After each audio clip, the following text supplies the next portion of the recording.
Средняя школа села Кургон Лейлекского района расположена возле реки, поэтому учебное заведение находится под угрозой подтопления. По данным руководства школы, меры по предотвращению наводнений приняты, однако берег реки укреплен недостаточно. МЧС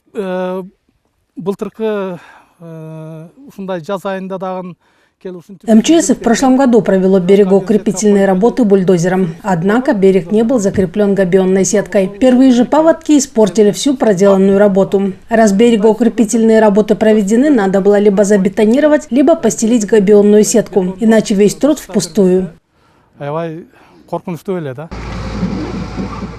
По информации районного отдела МЧС, работы по укреплению берегов реки, протекающей через село Кургон, проведены габионными сетками. Однако после паводка устье заполнено песком и гравием. Поэтому в настоящее время ведутся работы по очистке внутренней части устья. Бетон до иштери, габион торчолор менен бекемдөө иштери жүргүзүлгөн.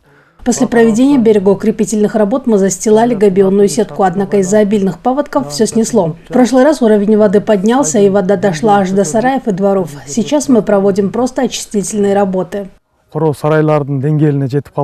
Большинство населенных пунктов Лейлекского района расположены в горной местности, и риск подтопления территории района весной увеличивается. Всего в районе под угрозой подтопления находится 148 домов, из них 21 находятся в селе Катран и еще 12 в селе Ахтерек. По информации сельской управы, приняты соответствующие меры по эвакуации граждан, проживающих в зоне риска, в более безопасные места.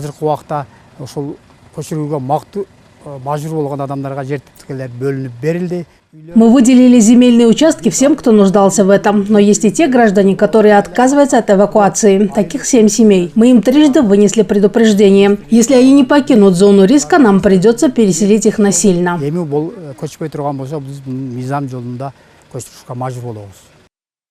Стоит отметить, что в этом году в Баткенской области от наводнений будет защищено более 2000 домов, сельскохозяйственные угодья, около 50 километров дорог, более 7 километров внутренних каналов и других социальных объектов, находящихся под угрозой подтопления. МЧС проведет работы на 54 участках.